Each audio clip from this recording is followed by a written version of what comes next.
اللي فات كوم واللي جاي كوم تاني خالص.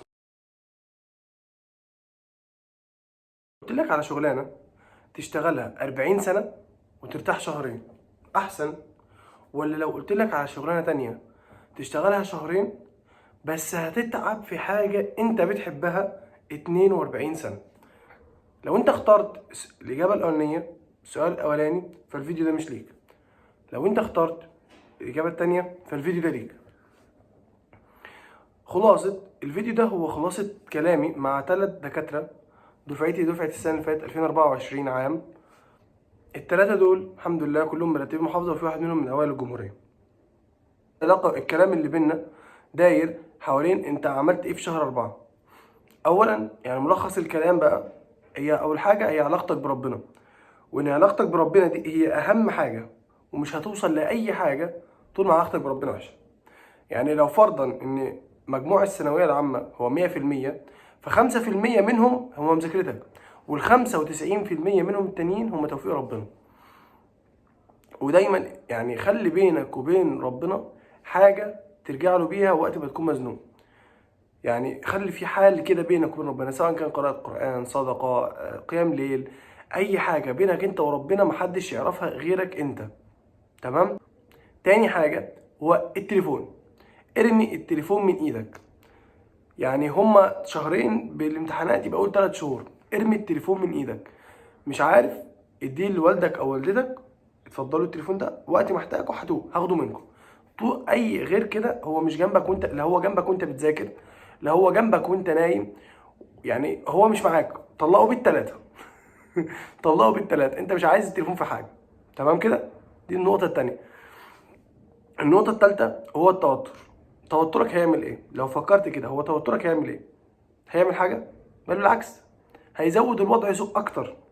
لازم تعرف ان كل حاجة مكتوبة، نصيبك مكتوب من قبل ما انت تتولد، ومفيش حاجة هتغيره غير الدعاء والمجهود بتاعك.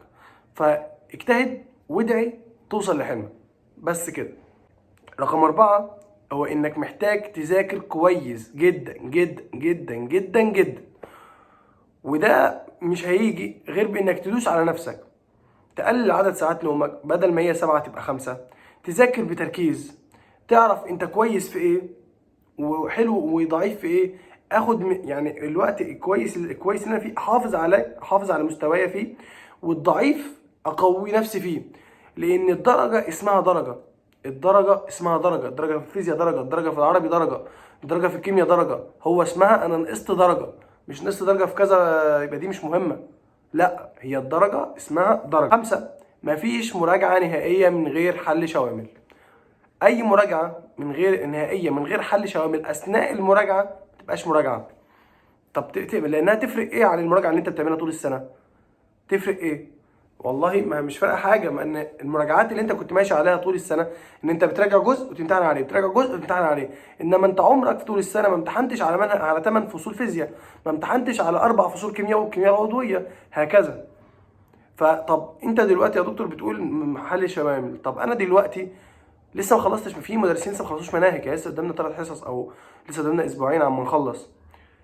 ابدا انت دلوقتي راجع، ابدا انت دلوقتي راجع. اراجع على ايه؟ على اللي انت خدته. معاك في معاك في الفيزياء 6 فصول، معاك في الكيمياء 4 فصول، معاك في الاحياء 5 فصول، معاك في العربي ما شاء الله، معاك في الانجليزي ما شاء الله 10 يونتس.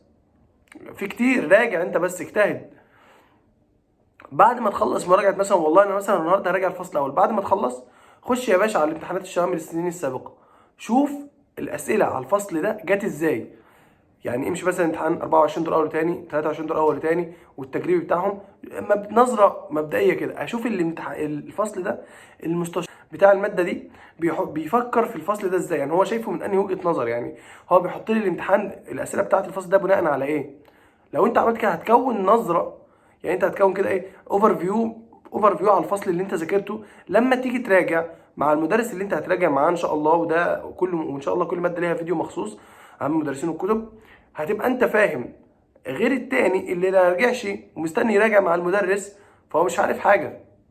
يعني هو قاعد المدرس بيديهوله خلاص بيذاكر هو برضه بيذاكر كده بيعمل عليه، بس انت احسن منه لان انت رجعت قبل كده، بصيت على الامتحانات قبل انك تتعرض لافكار كتيره جدا جدا جدا وحاجات يعني انت المفروض تعملهم في شهر 4. وعشان الفيديو ما يبقاش طويل ان شاء الله، ده في فيديو عشان دول كانوا اهم 6 حاجات انت المفروض تعملهم ان شاء الله في شهر 4.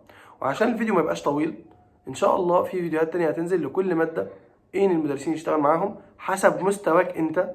حسب مستواك انت، ايه الكتب اللي تجيبها، اجيب كتب كتير ولا لا، عشان ما ينعكسش على نفسيتك انت. تمام. طيب. وافتكر دايما ان ده مستقبلك، انت اللي تكتبه بايدك، ما تخليش حد يكتبه لك. والسلام عليكم.